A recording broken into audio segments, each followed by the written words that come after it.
General নলেজের অত্যন্ত গুরুত্বপূর্ণ প্রশ্ন উত্তর নিয়ে চলে এসেছি। চলো আমরা প্রশ্ন উত্তরগুলি জেনে নিই। দেখো, প্রথম প্রশ্ন, পার্শ্বনাথ সমর্থিত জৈনদের সিদ্ধাক্ষেত্র নিচের কোন স্থানটিকে মনে করা হয়? দেখে নাও। অপশান সি হবে উত্তর। পরবর্তী 26-এর দাগেরটা তোমরা দেখে নাও ভালো করে। প্রশ্ন আর উত্তর।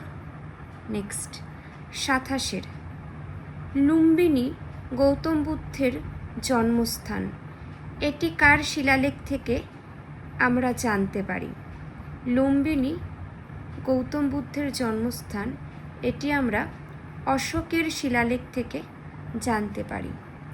28-এর দাগের প্রশ্ন সাথে উত্তর তোমরা দেখে নাও।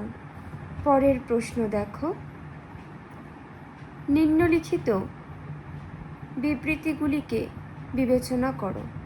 বিবৃতিগুলি তোমরা দেখে নাও। বিবেচনা করে উত্তর পাওয়া গিয়েছে। দেখো, সি এর অপশানের 2 আর 3। 2-এরটা কি আছে দেখে নাও, 3-এরটাও দেখে নাও। পরবর্তী প্রশ্ন, এটাও একই প্যাটার্নের। নেক্সট দেখো, মহামস্তকাভিষেক এই মহান ধর্মীয় অনুষ্ঠানটি নিম্নোক্ত কার সঙ্গে সম্পর্কিত? এটি বাহুবলীর সাথে সম্পর্কিত। পরের প্রশ্ন, বৌদ্ধ ধর্ম অনুসারে সকল দুঃখের কারণ কি? তৃষ্ণা। পরবর্তী প্রশ্ন আমরা দেখব, বুদ্ধদেব যেখানে প্রথম ধর্ম প্রচার করেন সেটি হলো সারনাথ। পরবর্তী প্রশ্ন, অজন্তা গুহাচিত্র যে ধর্মের স্বর্ণযুগের নিদর্শন?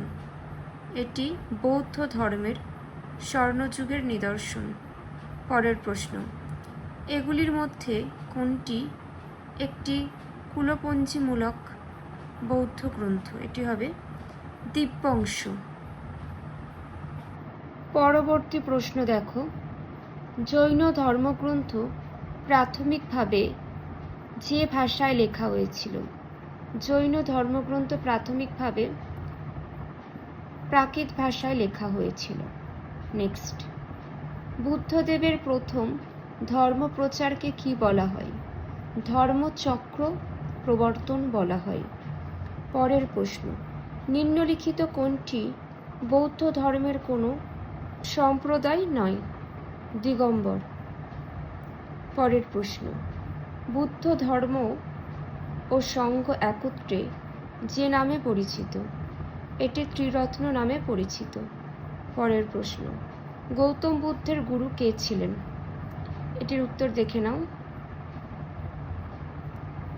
আলারা কামা। পরবর্তী প্রশ্ন, বুদ্ধগয়া কোন ধর্মের সঙ্গে সম্বন্ধযুক্ত? এটি বৌদ্ধ ধর্মের সঙ্গে সম্বন্ধযুক্ত রয়েছে। পরের প্রশ্ন, ভগবান মহাবীর কোথায় জন্মগ্রহণ করেছিলেন?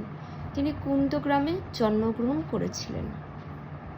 পরের প্রশ্ন দেখো, প্রাথমিকভাবে বুদ্ধের বাণী কোন ভাষায় লিপিবদ্ধ হয়? পালি ভাষায় লিপিবদ্ধ হয়। যে তথ্যগুলি আলোচনা করে দিলাম খুবই গুরুত্বপূর্ণ। আর কারোর কোনো মন্তব্য থাকলে অবশ্যই তোমরা কমেন্টের মধ্য দিয়ে জানিও।